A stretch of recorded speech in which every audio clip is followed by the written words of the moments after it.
What's going on, guys? I wanted to talk a little bit more about some of the news that's happening today. Tyreek Hill news should break Friday regarding Tyreek Hill's potential no suspension. Everybody's kind of leaning in that direction. We have Josh Jacobs signing. I want to talk a little bit more about that. And Odell Beckham Jr. I want to talk a little bit about that. And Todd Gurley. I know we talk about Todd Gurley a lot, and I know a lot of you get really tired of hearing about it because you're already like Smitty. I believe you. He's not going to be as healthy or healthy at all, like people think. But Todd Gurley came out today and talked to someone from the NFL Network, I believe it was, and said that, we'll see what happens in training camp. He's not really sure what's going on with his knee, essentially. And you have people still expecting that he's going to be a mini version of a workhorse in 2019, which is asinine and I think crazy when you're talking about late second round value in a lot of ways. Anthony, hit that thumbs up, boy. I appreciate it. So I want to talk about those topics, but I'll answer some questions as well. So let me hammer through some of this and then definitely ask away. If I miss anything, you might have to repost it because I'm going to go on a little bit of a rant.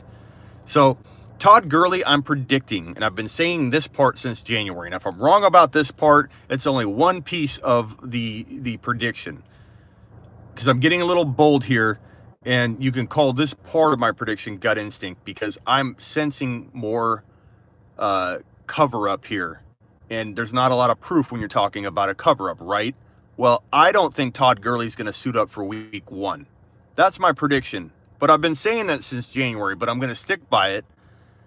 And I'm going to say that we're going to be in the dark for quite a while on the Todd Gurley topic. I don't think they're going to tell us the truth. So I don't think Todd Gurley's going to be ready for week 1. What will that mean for Darrell Henderson? Could Malcolm Brown even get, as many carries in week 1? That's possible as they ease Henderson in. But Henderson's the type of guy that takes one carry and takes it 60 to 70 yards to the house. Once he does that at a time or two, I think we're going to start seeing a little bit more of Darrell Henderson. So the news today again is that Todd Gurley came out and said that we'll see what happens in training camp. And we already know that Todd Gurley is not going to play in the preseason, right? He's also going to find out what it's like to test the knee out. And in an NFL where people are going to attack your knee when you're injured, because that's the NFL, he's not going to last. And not to mention, without preseason play, it's almost essentially like a player holding out. They're more susceptible to injury. Even a healthy player is more susceptible to injury when they hold out and don't play in the preseason. Todd Gurley not playing in the preseason is going to put even a healthy Todd Gurley at risk to get hurt. So Todd Gurley not playing in the preseason with a bum knee that won't have been tested at all. If you're commenting, please post it again, because I'm probably going to miss it. I'll try and scroll back after. I just don't get how anybody, what's the best case scenario for an injured Todd Gurley playing very limited to try and get you elite numbers from a late second round value? What incentive does he have to be misleading? I don't know. What incentive did the Rams have to be misleading to everybody and say, oh, he wasn't hurt, there's no injury, we just misused him, we're going to use him a ton in the Super Bowl? More lies. He's not hurt, there's nothing going on. Oh, yeah, there might be an injury. Oh, yeah, there's arthritis. There's been deceit the whole time. I'm not saying there's an incentive to be misleading. Who knows? I don't know why they're being misleading. Oh, you're not directing that to me. Sorry.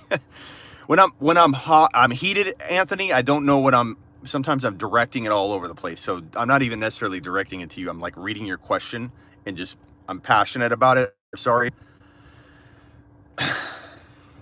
I yelled at somebody yesterday that again was doing what you're doing. They were just calling something out, and I ended up giving a free subscription because I blasted them for no reason. So you should have let me go a little longer, and then I would have tossed you a free sleeperu.com subscription. Sorry, Anthony. Anthony, do you have the Sleeper U membership? $29 for the whole year. The whole fantasy season, each season is $29. Do you have that yet, Anthony? Sleeperu.com.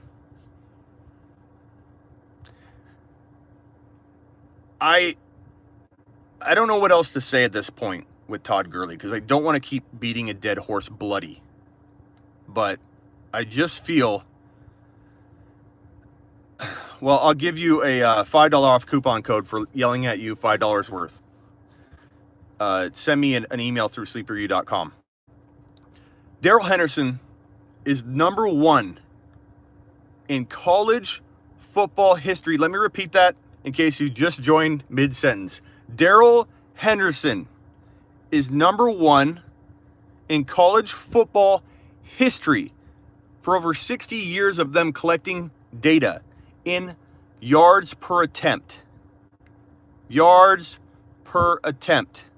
That is an insane stat. Number 1.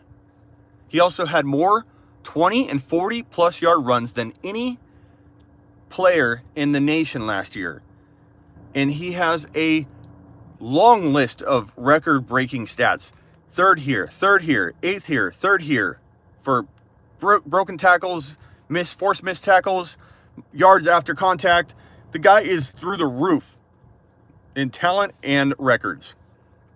So sometimes I have a gut instinct on a guy. I've been doing this 15 years. My gut is pretty damn good when it comes to these calls. I have a track record. Don't take my word for it. Go to sleeperu.com, look at the testimonials, go on the forum and ask my users. They'll tell you the truth about landing these calls. If Gurley hypothetically doesn't take a snap this year, how do you think the Rams will handle the backfield? I think at first you could see them trying to give like 50% to Brown. Like, let's say there's an unexpected event, like they unveil this like last minute. Gurley's not going to play week 1, let's say. Then I think they would give Brown about half of the workload heading into week 1. But who knows? Maybe the preseason, Henderson's so dominant, we know for a fact he's getting all the carries. But right now, I could see it to where, if we right this moment, they'd be like, hey, here's half the carries, here's half the carries. But what Henderson will do with his carries will overshadow what Brown can do with his. I know Brown's an okay running back, but so was CJ Anderson. Anderson was not a great running back. He's not a great running back now. He wasn't a great running back then. The Rams are what's great. The Rams offense is what's great. The rushing lanes that get opened up for you as a running back are great. Todd Gurley wasn't breaking away some of the longer runs that he used to, believe it or not, because his stats were so big, people can't see that. They just say, well, no, he scored so many points last year. Of course he did, because the Rams are an awesome offense to be inserted into. But Henderson would hit a hole and explode through it and score a touchdown in cases where I think Gurley can't anymore. And so when Henderson gets an opportunity, and I've got a crazy fun prediction out there that his first carry is going to be a long TD, something I could see with Henderson. That's more of a fun prediction, not something that, I'm going to live or die by in my reputation. But I think we're going to see something huge like that. Carry 1, boom, touchdown. Kind of like Barkley. Carry, huge run, Barkley's first carry in the NFL. We knew the talent was there that moment. When we knew it before, but got Henderson.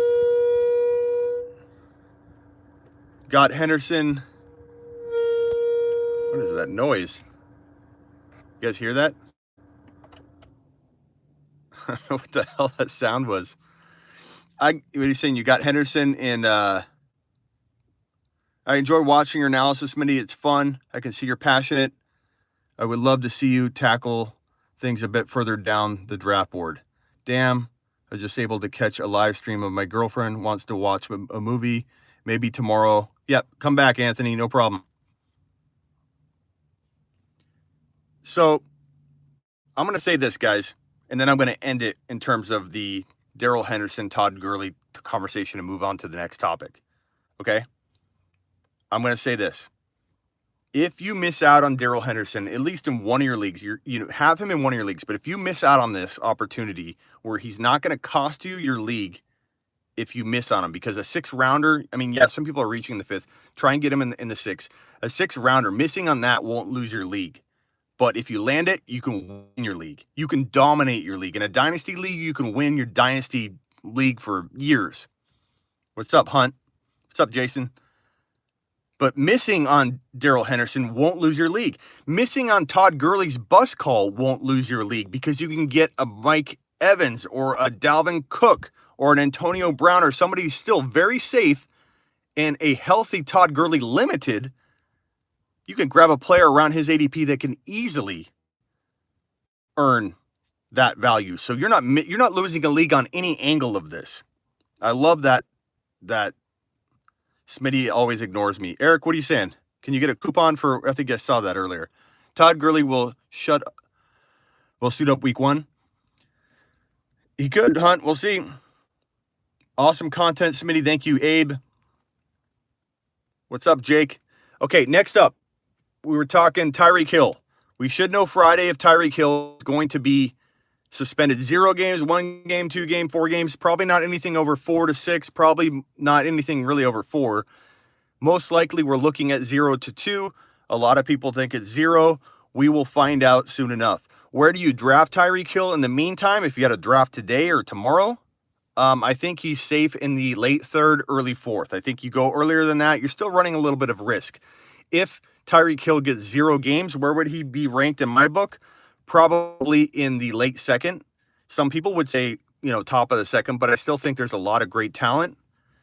And you aren't, I think, letting him fall too far if you're saying, hey, right before AB, but maybe right after Mike Evans, maybe right after Dalvin Cook. I think it's a great place for Tyreek Hill, regardless of, his ability to be a top 12 to 5 or 12 to 15 player. That's still a very safe place. So draft carefully now, but expect most likely we're looking at 0 games based on everything I'm hearing, but we will find out for sure soon. So know that. Next topic. I'm in my car today, guys. I'm trying to kind of do things a little differently. I'm always in my studio, so I'm trying to give a different look, different angles, different environments, kind of just live streaming all over. If you missed my live stream last night, it was pretty cool. I went to a shopping center, outdoor shopping center, went to a bar, interviewed the Bar Louie guys, they're called. Had some fun just doing some interviews and talking to people out and about, doing fantasy football interviews. It was pretty damn fun. Now I thought, you know what, rather than put off a video until tomorrow in my studio, it's really late tonight, Eastern time, it's 1:15. I'm like, you know what, before I get in, I'm going to go do a video. I'm going to do a video in my car. So here I am live streaming because I work for you guys. I'm here to help you guys dominate. That means I don't have a time off. I don't clock out. If I got a live stream from my freaking car and give you guys news updates, I'm live streaming from my freaking car. And I want to know, what do you guys want on Sundays?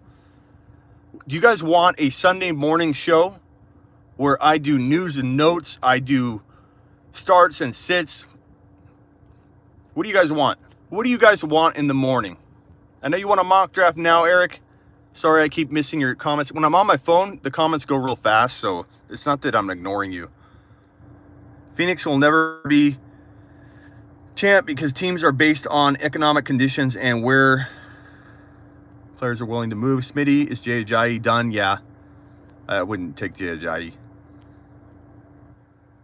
Henderson wasn't in that great of a conference in college football. Hunt, man, I know, but he's number 1 in college football history. Where do you say to yourself, when do you say, hey, maybe he would have had lesser stats somewhere, but where do you say, hey, well, if he's number 1 in college football history in yards per attempt, when do you give him credit to say, well, that's still pretty damn good, the fact that he accomplishes that, whether he's got an easier schedule or not? He still played an 11-0 team at one point that he dominated during the year when he had a massive game against, I'm blanking out on Northern, don't have anything in front of me. Darrell Henderson's going to go ape shit in 2019, and I can't wait to watch everybody's face of the people that didn't draft him. It's going to be amazing. Todd Gurley will finish top 10, says Huntman. That's fine. And Huntman, what I love about you and I is that even when we disagree, we still respect each other. I can't stand when someone gets on here and they don't agree with something. They just go crazy and rip apart the show or me or the people around the community.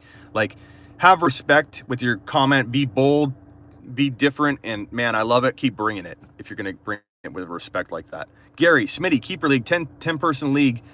You have the 10th pick. Who do you take? Best player available, who I take, but I think at that range you're looking oftentimes at wide receivers. You're like Mike Thomas, then maybe Odell Beckham Jr., who I'm going to talk about in a minute. Those are great wide receiver approaches from that 10 pick. And in a 10-team league, more so than not, going wide receiver is awesome because you might have a running back fall to you in that third round that you probably shouldn't in like a 12-team. So even better to go zero running back in a way in that league, or at least go zero running back until round 3. So I love that draft approach. But tell me what you guys want on Sunday mornings. What would be the best? So I'm doing my news show. I'm still tweaking it. I'm probably going to do, I was thinking about doing my news show not live, because then I can do more edits, more stats, more things on screen. Would you guys prefer a awesome show like that to post Sunday morning, or would you rather have a live show where we go over the hot topics, news and notes, starts and sits? Maybe I do a news show during the week and do a live show right before a start sit show. Would you guys tune in for that? The hour leading into games live? Savvy, Eric, Jason. Indeed, looks like live show is getting unanimous votes. Jason's voting twice. Honest Abe, hit the like button, fellas.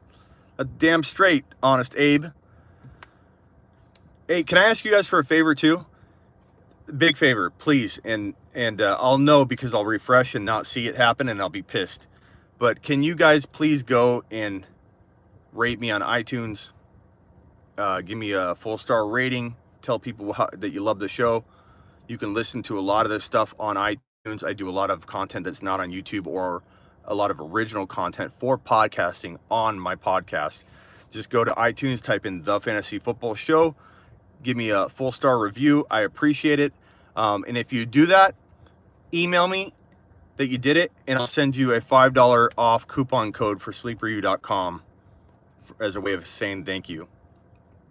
Or, just email me and I can answer a question for you or something like that.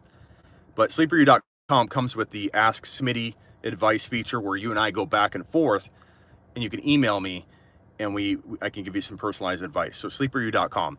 Next topic, Odell Beckham Jr. You want bold? Here you go. No, Eric, I don't have a $28.99 coupon, but if I get one, I'll send it to you. But I haven't created one of those because it's a valuable site, sleeperu.com. There's a lot there for you.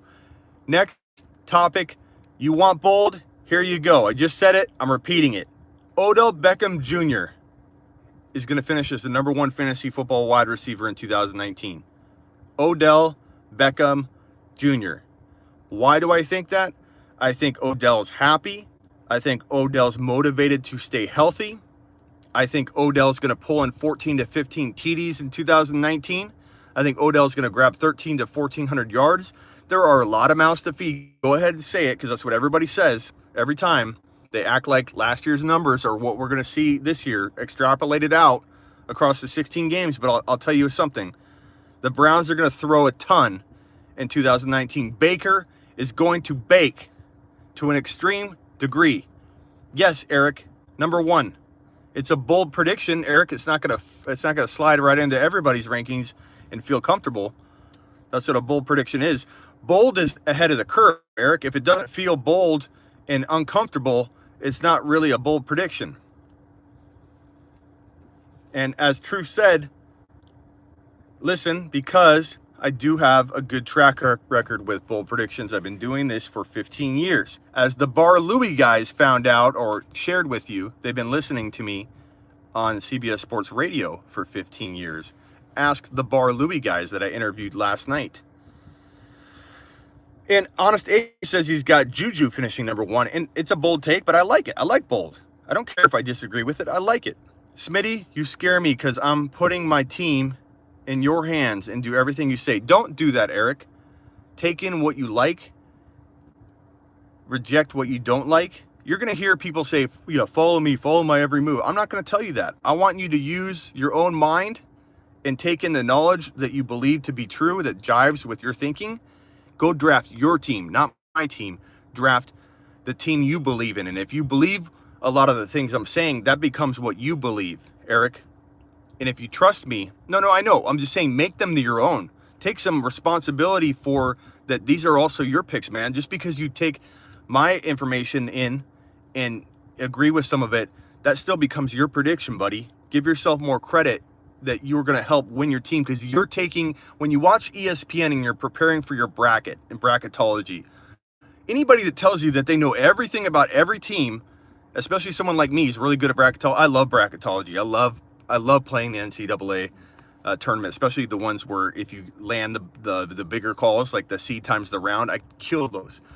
But I'll tell you, I cram days before and watch ESPN and cram session. And if anybody tells you they don't do that beforehand, they're crazy. Same thing with fantasy football. Everybody's acting like they don't take in all this other information. Like, I don't learn from other people. I don't learn from stats that I read or a news post that has a cool stat in it. Like, we all take that in. Eric, you're dominating because you're taking in the right information and you're being smart about what you're listening to and what decisions you're going to make. But it's your team, Eric. Give yourself credit. And don't let everything ride on any one person's bold predictions. Back to Odell Beckham Jr. Adams will be top 3? Yeah, I think so. You think Josh Allen finishes his top 10? He could. He's an awesome running quarterback. But Odell Beckham Jr., Baker Mayfield's going to... Everyone's eating in Cleveland on Sundays. Everybody. There's going to be so much food on that table. Odell's going to eat 14 to 15 TDs. Njoku's going to eat. Njoku could get, maybe he doesn't get you 1,200 yards like a top 3 tight end might, but Njoku could be the number 4 tight end in fantasy football at year's end. And you can do that with 800 or 900 yards when you pull in 8 to 10 TDs. Don't think Njoku can pull in 8 to 10 TDs? Watch. Because Njoku gets no credit for being only entering his 3rd year. He's only been in the league 2 years, and people act like he's inconsistent. Njoku's not inconsistent. Njoku, in fact, is 5th all-time in NFL history for tight ends under 23 years old in terms of reception. So I don't get how he's been inconsistent, or you can't trust him when he's been, by those standards, very consistent for his age. So Njoku, I think, is... If there's an Antonio Gates hiding anywhere in the talent that has yet to emerge in the NFL at the tight end position, it is Njoku. I think he has 8 to 10 TDs in 2019. I saw someone ask about Landry. Landry, I don't know. He might be the odd man out in terms of maximizing his potential and ability. I will agree that somebody's not, if there's going to be somebody that doesn't get what they would have got if Odell had not come there, Landry would have had a bigger year. But I don't think anybody overshadows Odell. I don't think anybody overshadows that rushing attack, even if they're doing well in the passing game. Chubb's still going to eat. Hunt's going to eat if he has to. Anybody drafting Chubb has to grab Kareem Hunt. You are crazy if you don't. I don't like the stupid argument that you can't take Kareem Hunt because he's missing half a season. If you draft Nick Chubb, you better draft Kareem Hunt. You better have him on your roster, because if you don't, you're not going to sleep at night. And you're going to worry about why you didn't go ahead and take a guy that, out of all the players in the entire league as a backup, other than, Gurley, because Gurley backs up Henderson, right? Other than Gurley being the best handcuff in the league to Darrell Henderson, maybe Samuels to Connor, you're looking at Hunt being the absolute best handcuff lock that there is. The guy that in week 11 or 12, when it counts most, when Chubb is wearing down, because Chubb is an injury-prone player who I love, and I think he's a top 5 to 10 running back per start. I love him in that offense. But aggressive as he is, abusive running style, week 10 or 11, that could be the Kareem Hunt show by default, not because he'll unseat him, but by default. And I love it. I love the value. I love together. They're a top 5 to 10 running back. Chubb by himself, I don't even like in the top 18. I like Chubb, but I don't like the situation of him by himself. It's a hard thing to admit that you love a player, but you're afraid he's going to get hurt, so you value him differently with his handcuff. But that's the truth. That's how I value Nick Chubb. Nick Chubb and Kareem Hunt, top 5 to 10 running back. Just Nick Chubb, I don't want to own him. I hope so. Truth. Kerryon was fun to watch last year. Kerryon Johnson has top, 8 to 12 running back appeal. But will he get the carries? Will he stay healthy? There's a couple question marks there for him, not just one. So that makes him an attractive 4th or 5th round pick. But people taking Kerryon Johnson in the 3rd round are setting themselves up for failure, I think, because he has to deliver or you don't get your value back. At every draft pick, make sure you can say to yourself, can I get my value back with this? If he disappoints even a little bit. That's why Dalvin Cook is such a home run. That's why Odell Beckham Jr. is such a home run in the 2nd round. Dalvin Cook and Odell Beckham Jr., no players have more upside than those 2 players in the 2nd round because their risk is factored in. If they disappoint a little bit, easily can still outperform their draft value. If they disappoint even a medium amount, they can still probably perform at their draft value. You sniped Henderson and Hunt from people in an ESPN draft earlier, talking over people's cuffs. Taking people's cuffs is fun. I agree. I love taking cuffs. I love loading my bench up with Samuels and Snell. And I love that people say, oh, you're going to hold both running backs, you idiot. I love it. Feeds me. It fuels me. Snell and Samuels will win a lot of leagues, just like I said that Connor and Samuels will win a lot of leagues last year. My number 2 bold prediction, you don't believe me? Go ask my sleeperu.com forum members, and they'll tell you that he's on the bold predictions from 2018 as number 2. Pat Mahomes was number 1. I'm not spitting fire here. This is what I do. That's why I own sleeperu.com. Sleepers are what I do. You won't touch Cook in the 2nd. Uber talented, but his injury history is too risky. Well, I get it, and I'm okay with that if that's how you feel. Differing opinions are awesome. But I will tell you that Dalvin Cook is top 5 running back, top 5 to 7 overall value. That's where he was drafted when you didn't have that risk in your mind. And now he's falling all the way to the 2nd round, late 2nd in some cases. Eric, you got to get sleeperu.com, but you can obviously tell that Henderson's on that list, my friend. Cook is better than Bell, I agree. Cook over Connor, I agree, Eric, by a lot. I do like Bell a little more than most. I wouldn't say I like him that much more than his ADP, but when you get in a topic conversation with people, they're like, I won't touch Bell, or I wouldn't want Bell at all. I like Bell at the end of the 1st round. I think Bell's got ability. Cook or Williams, I think it's about even. And if you have both backed up, even better. If one's backed up, that could make me lean a little bit toward that cuff. But Damian Williams is in for a huge, huge year. I love Damian Williams. Darwin, you got to cuff him or Hyde. I think Hyde is the cuff at first because it's a very complex offense in Kansas City. But eventually, I think it will be Darwin, the guy to own. My other bold prediction is Ridley. I love Ridley. Ridley could easily, the changing of the guard could happen by the end of the year or heading into 2020. And you can rip on me if you want on that one. I get it. People love Julio, and they should. Edelman, I'm not a big fan of Edelman anywhere near his ADP. Anywhere. I think he's going way too high. Yeah, I know he was efficient. I know the numbers have been there, but I don't trust him at 4th round value. I can't walk out of a draft loving my team with Cooper Kupp as my 4th rounder, or Edelman as my 4th rounder, or T.Y. Hilton in the 2nd round, or Diggs in the 2nd round, or even early 3rd. These are players I do like, but I don't like my team when I take them at values that don't have like home run potential from that draft slot. It's all about how much can you hit a home run from this spot or that spot.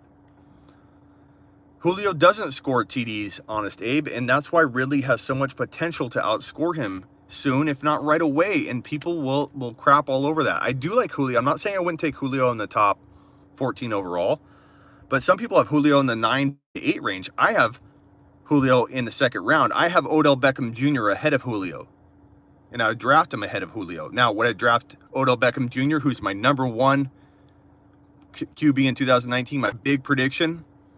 No, I would draft Mike Evans ahead of him, Hopkins, Adams, and then I go Odell. I go Odell 4, but because I can. You don't just take a guy higher than everybody else because you like him and you predict he's going to score better. You use ADP to your advantage, or you trade down and take Odell because you secretly like him better. Where would you ideally like, so Duke Johnson, if he was to be traded? God, that's a tough one. I don't know that there are a lot of spots where I could see him just thriving. So honestly, I don't think there's a spot that I can come up with where I'm like, oh, Duke Johnson's going to be great. I think he's in a good spot now that if injuries happen, Chubb's an injury-prone guy, Hunt's out for half a season, you never know. Duke could get in there early because of a Chubb early injury. Who knows? Great job, Smitty, says Mac. Would love to see your thoughts on Darwin Thompson. I think he'll be the man in KC. Darwin is going to take a little time, Mac. KC, as I mentioned earlier, is a very, very, very complex system. And you could see Darwin come along a little slowly and Hyde be the backup. But I think you're right in that the talent's there. And if something happened to Damian late in the year, I could definitely see him taking over. If Damian got hurt, taking over in place of Hyde. But damn, I love Darwin's talent. But Damian Williams, if he's healthy, he's the man. They're going to unleash him in 2019. But he's a great cuff. I'm looking at Edelman in my draft. I think I can get him in the 5th or 6th. I mean, that's better. I just would not take him in the 4th. I just wouldn't. Julio is the Vegas favorite for receiving yards for a reason. I mean, he definitely could be the receiving yard leader. And I'm not saying Julio's a bust. I'm just saying Ridley is going to be the eventual stud there. And it could happen in 2020, or it could, start looking like it's starting to happen and unfold like Juju, emerging. He could be Juju next offseason, where we're talking about him being elite. Mike Evans is way undervalued. I agree. Evans is awesome second round value, where you're getting like almost top 5 wide receiver potential, same as the guys up near 11 and 12. Ridley or more in Dynasty, Ridley by a mile. Situation, just talent. Gronk was catching from Brady yesterday. That was weird. Gronk said, hold my beer. I'm going to go party. Who knows when he comes back, but I think he will. Jake, dude, I just put an iTunes review for you. Thank you, Jake. Email me, and I will send you a coupon code. Anybody else wants in on that? I'll give you $5 off sleeperu.com. Makes it $24 for the year. And you get advice with me, trade calculator, all the works. So go give me an iTunes review, then email me, and I'll give you the coupon code. Julio needs TDs to be a top wide receiver. I agree.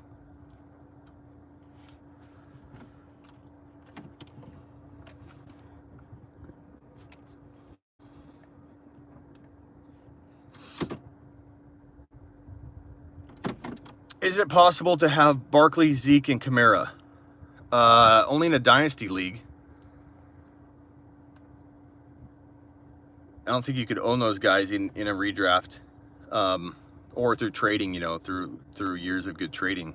But I love my favorite auction approaches. I'll give you 2: Zeke and Kamara, and then either Mahomes or Mayfield. Mayfield will give you a little more wiggle room with some of the other positions, but I love that start going with the 3-headed monster essentially.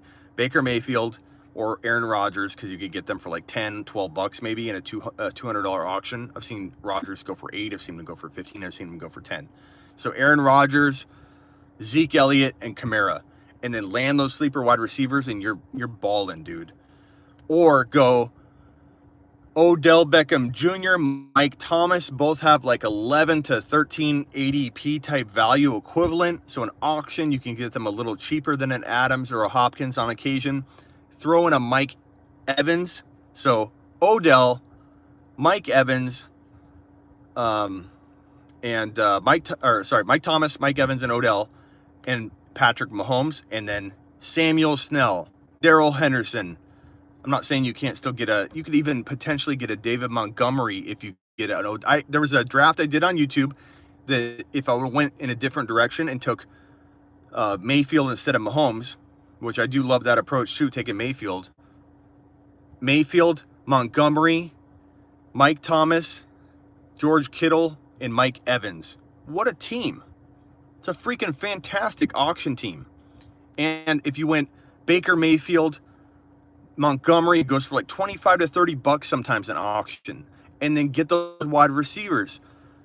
You can do that. You can pull that off and have, a big hole at your running back too, or flex if you did 3 wide receivers in a flex, even if it was a huge league. But imagine that. Baker Mayfield, David Montgomery, Odell Beckham Jr., Mike Thomas, and then either Mike Evans or AB.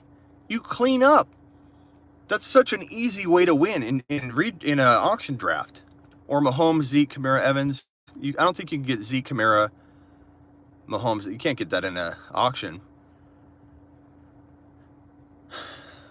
I don't know, man. Okay, so we talked about Odell. We've talked about Tyreek. The last topic I wanted to get to was Josh Jacobs.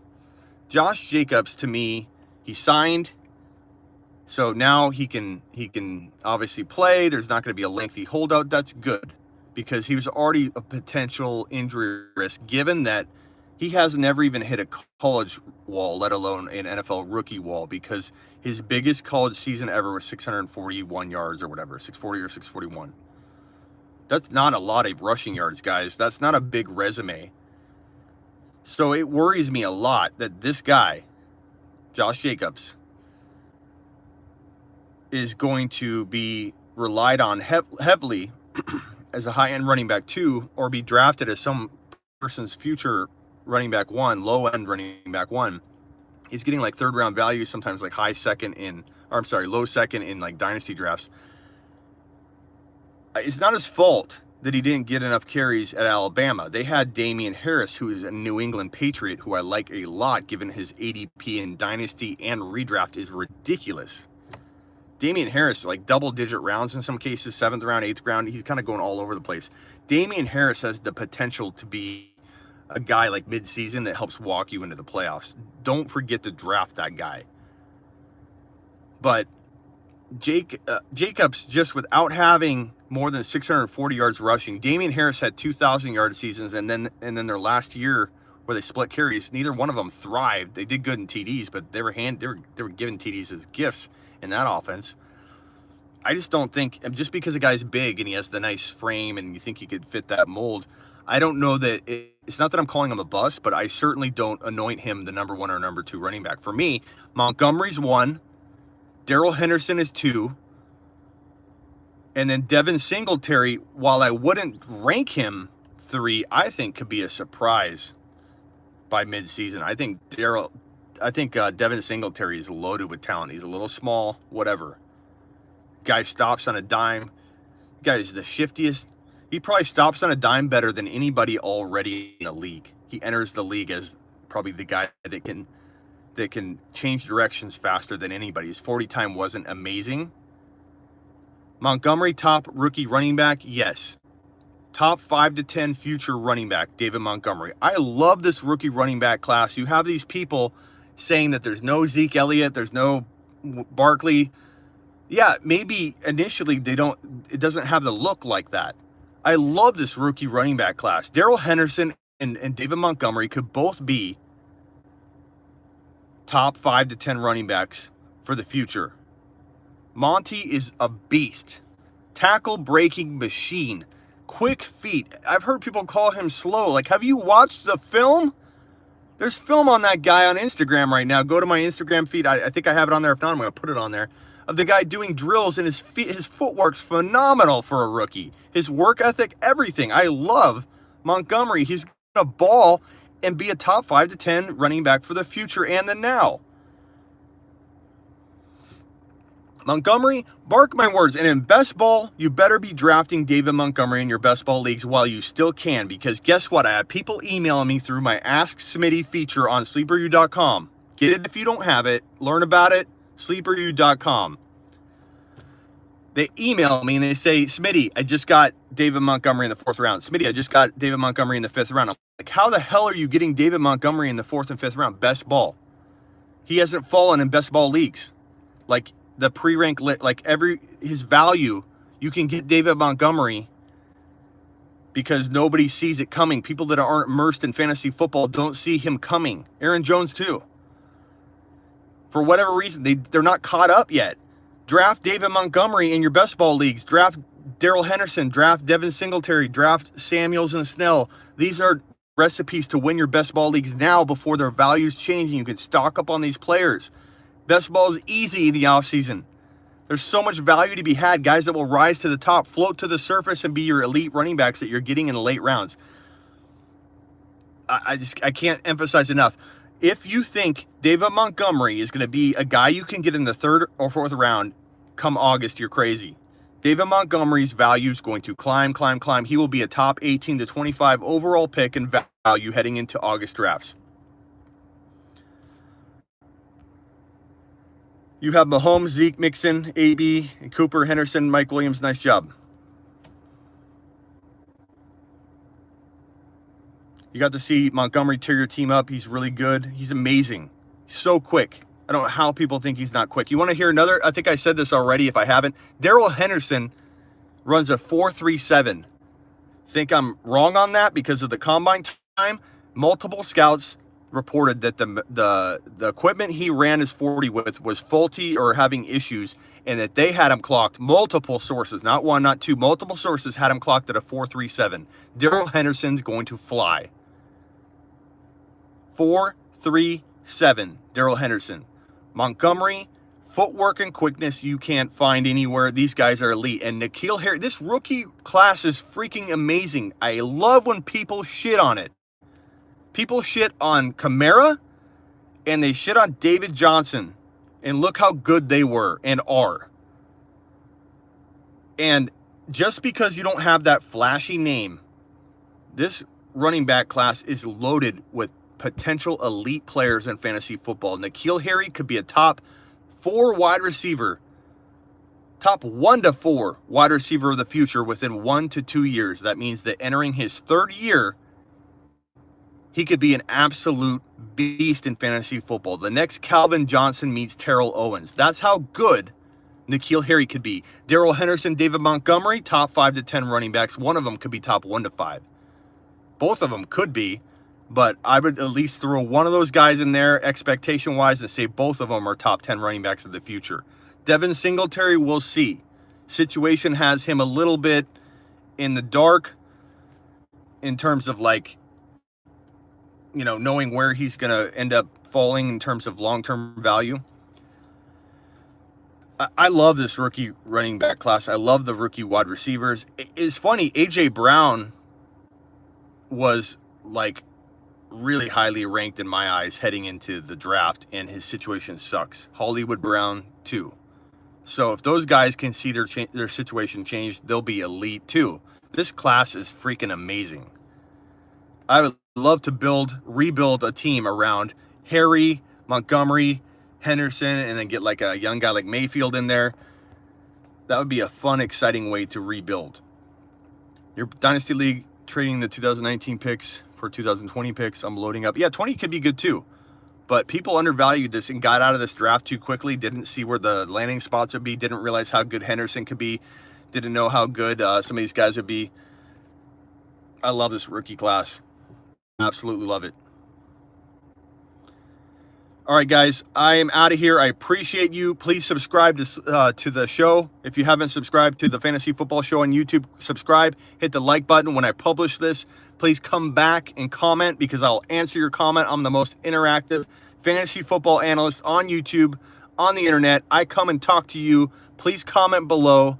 Tyreek news we'll find out Friday. But please comment below. Please go rate me on iTunes. Go subscribe to the podcast. I have original podcast content, not just all this stuff, although you can hear these shows as well while you're driving to work or while you're working and you have your earphones in. Listen to the Fantasy Football Show. Please comment below, like on your way out, subscribe, help this channel grow. You guys, I'm here for you. Let's go get it in 2019.